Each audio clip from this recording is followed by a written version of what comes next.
Chapter 19. 2 members from the red team and 3 from the blue team joined the circle. 12. Eliana had come to gather them. They were following her to the inner circle. They stopped in front of a round table. Roan, I believe you have the leather pouch, Eliana said kindly. He handed it to her. Do not choose the one you want. Choose the one you need. Opening the pouch, she poured out the contents, 12 jewels of varying colors and shapes. How did you know there would be 12 of us? Hal asked incredulously. Eliana smiled. I guess I will go first again, Hal said mischievously, picking up the diamond. Eliana smiled sweetly at him. Fine, he said, and traded for the ruby. The emerald was claimed by a boy from the blue team, the sapphire by the girl from the red. Tide took a light blue stone, and the jewels were claimed one by one until only 3 were left. Roan looked at them before he selected the diamond. A black jewel and a purple one were left.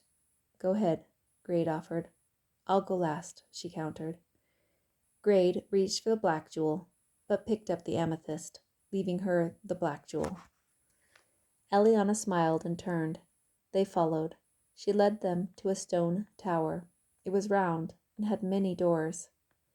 For a time, you will be alone, and then you will need each other. And with that, she left them. Hal immediately began exploring. Come on, guys, let's check it out. They all approached the tower, looking for clues about why they were there. Hi, I'm Tilly, she said, welcoming the only new girl. Maeve, the girl smiled back. Quick to cover the shock she felt at hearing her name spoken, she asked, Is the rest of your team okay? Yes.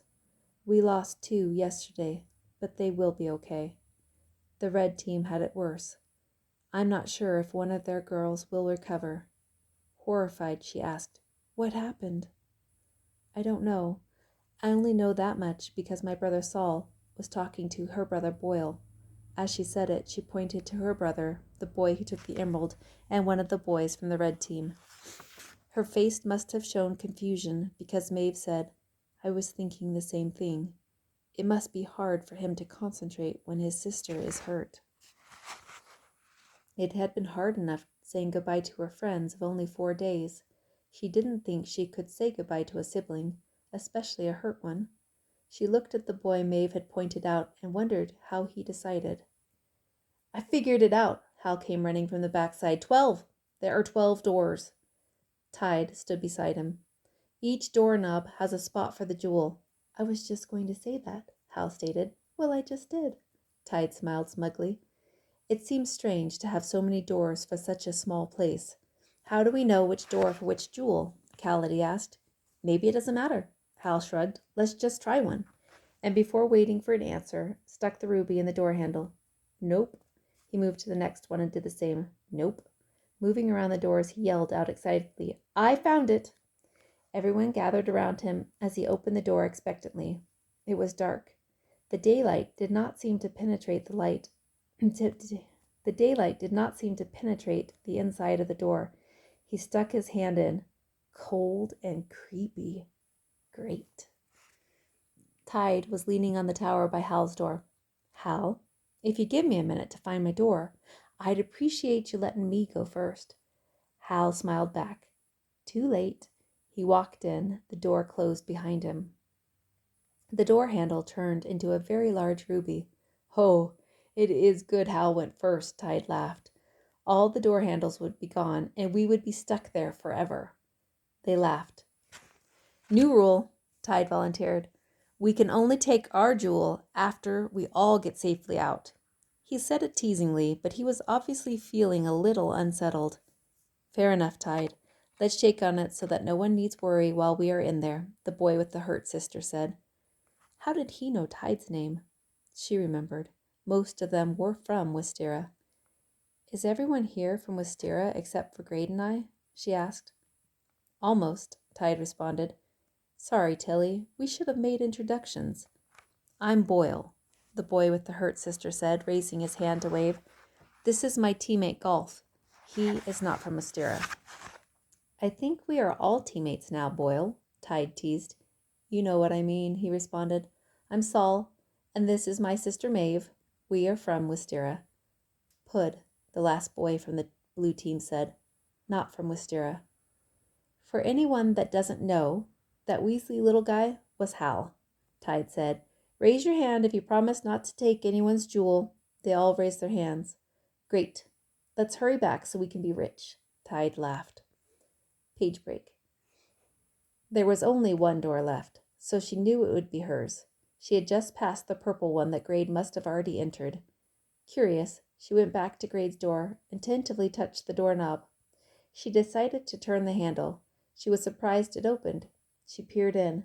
Grade? No answer. She reached her hand towards the darkness but hit an invisible wall. Quickly, she closed the door and went to her own door. She knew she was the last to enter, but she wasn't ready to trade the sunshine for darkness. She remembered how embarrassed she had been to be the last of all the teams, but it didn't bother her now. She smiled up at the sun and let her face feel its warmth. Eliana had said they would be alone at first, so she knew no one was waiting on her. Breathing in the clean air, she willed herself forward. She put the black jewel in the doorknob and twisted the handle. She opened the door and peered in. She could see nothing. As she stepped in, she saw 2 white butterflies chasing each other from the corner of her eye before the door closed. She had been worried it would be a small, dark room, but was amazed to be in another meadow. There was a circle of 12 tall mirrors, but she was alone in the meadow. She stepped into the circle, expecting to see her reflection in all of them, but they only reflected each other and the meadow. She stepped out of the circle and walked around the outside. She went back inside the circle and looked again, but saw nothing. She was tired and wanted to lie down. Lowering herself to the ground, she smiled up at the sky. Her eyes were getting heavier and heavier. She blinked heavily and wondered why she was fighting sleeping. Something white fluttered past her eyes. She didn't care. She was too tired. She felt it fly by again. Please let me rest, little butterfly. Remembering the butterflies from the day of the binding, she wondered if this butterfly was also there to wake her up. Forcing herself to sit up, she noticed the butterfly was gone. She must be wrong. Laying back down, she immediately felt the deliciousness of drifting to sleep. She felt the butterfly land on her face. Go away. She swatted the air to scare it away. It came back. Shoo! She tried again to whisk it away, but it rested on her nose.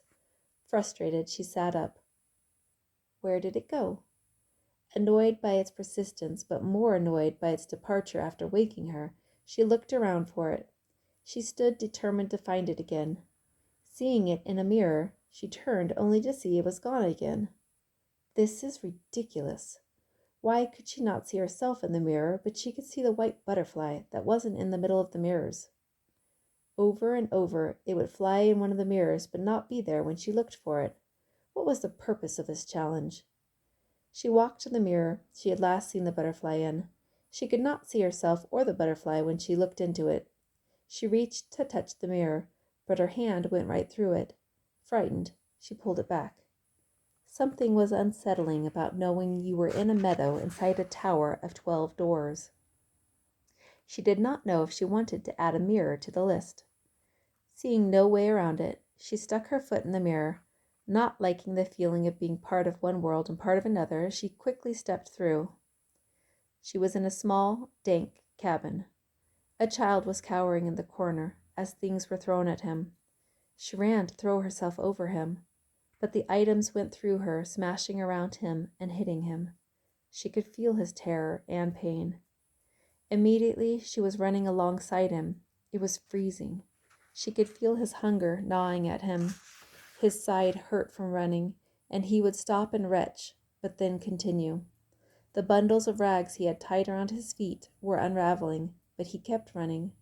She could see a small bottle clenched in his hand. She wanted to carry him, but she couldn't. Now she was standing with him by a bedside. The bottle was empty on the table next to it. A woman and a small child were lying in the bed. She knew they were both dead. The child stood there with no expression on his face. She wanted to put her arms around him and comfort him, but she couldn't. The child was now standing by the hearth. He was making something. He dipped a braid from the table into the pot he was stirring, and then into a bucket of water. Over and over he did it. A man burst through the door. He had been drinking. She tried to stand between the man and the boy, but he walked right through her. She watched helplessly as he burned the child's hands with the hot wax. She watched the child sneak past his sleeping father. He took his pile of candles in his blistered and bloody hands, and he ran like he had when he had the medicine. She saw him sleep in a pig pen during a lightning storm, shaking in terror. She saw him starving and cold, begging people to trade him anything to eat for one of his candles. Most people did, but he ran out of candles. Sick and dying, she watched him stumble down a road until he could stumble no more. He lay there until an old man in a wagon drove by. The old man scooped the little body up and labored to get them both in the wagon. He held him in his arms as he urged his pony forward. She watched him nurse the boy back to health. He was kind and gentle to the boy, but the boy did not smile. The boy got taller and broader. They worked hard together and loved each other, and the boy slowly learned to smile. The old man got older, just like the boy, and one day, while working in the field, he slipped away. She watched the boy, now a man, carry the old man from the field to their home. She cried with him as he sat in a chair next to the bed that held his friend. She was the only one with him when he dug the grave and laid his friend in it. She had known from the first memory it was great.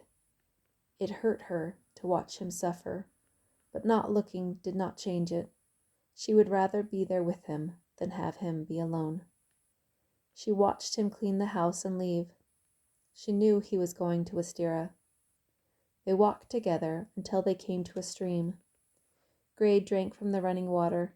She stepped forward to see if she could see his reflection in the stream. It was dark, and she was alone. It hurt to breathe. Every noise seemed louder, and her muscles felt pulled and worn. She felt a hopelessness that bit at her, as if a frozen hand had pulled her heart out. She didn't think she could bear it. It was more than grief, though the grief was crushing. She was suffocating from the pain. Her thoughts were jumbled and stuck. The more she tried to untangle them, the more helpless she felt. She felt a franticness that made her want to run, a fear that made her want to hide, and a grief that consumed her. She could feel herself shrinking under the weight of it. In desperation, she cried out for help. "I'm here, little one. Please, help me." Always. She was outside the tower, lying in the grass.